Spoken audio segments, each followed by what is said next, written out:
So they came around and they did decide. They did give him the heave ho, and the party decided, and then the party decided it had to be Kamala.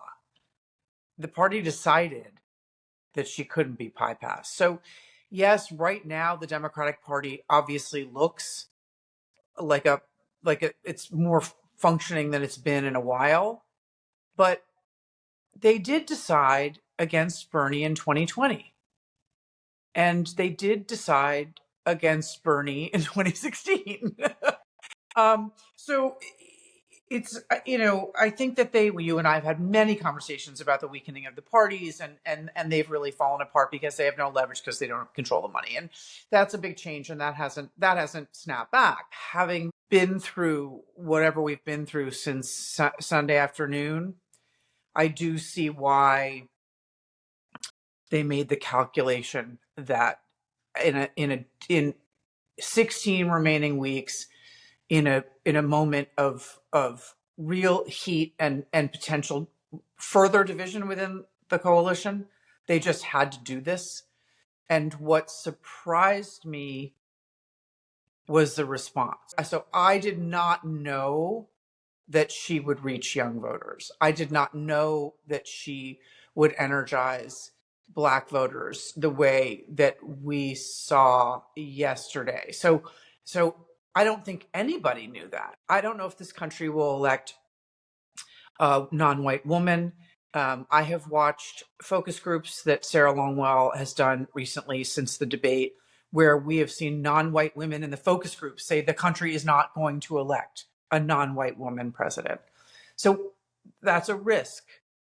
At the same, if we see from this incredible reaction with the money and the volunteer signups and everything else that's going on, that she creates new vote that Biden couldn't get and Trump couldn't get, then I'm willing to be surprised and say maybe she was the right candidate all along, the best candidate that they could run all along. I don't know what's going to happen, but yesterday really surprised me. Really, I was blown away by that I have the data here.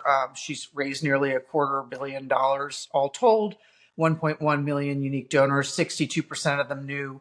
The DSCC, the Senate candidates, tripled their small dollar record. Tripled their best small dollar day ever. And the number last night was 28,000 new volunteers in swing states, which was more than 100 times their best day. But now the number I see is 58,000 new volunteers in swing states. I mean, this was beyond, I think, any Democrat's imagination. So what that tells me is that it's probably not all young and non-white vote. It's probably a lot of anti-Trump that was just unwilling to support Biden. And again, she could lose. There's a lot of problems. The Biden administration has screwed up immigration. It is a bipartisan issue. You can look at polling. Independents and Democrats join with Republicans in picking this as one of their top issues in a lot of polls. It is a disaster. It is a huge liability. I have no idea how she'll answer that question. But on every other front, she has closed the enthusiasm gap, become a candidate of change in a change election, become the candidate of normalcy, become the candidate of the future, flipped the frame on Trump, which was strength and weakness. Biden weak, Trump strong. Strong always wins. Like what Bill Clinton said, strong and wrong will always beat weak and right. Now it's future past. And Trump is shitting his diaper. I think she's probably still the underdog.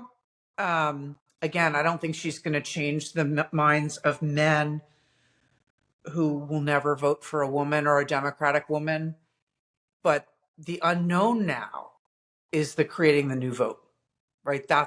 Trump's votes are locked in, and energizing the anti-Trump vote with the white man governor who she's going to pick from, wherever, whether it's Bashir or Shapiro. I don't think she's going to pick Mark Kelly. I really think that once you have that pair of people in their 50s saying, like, we're looking to tomorrow, we're done with the past, I just think that's tough.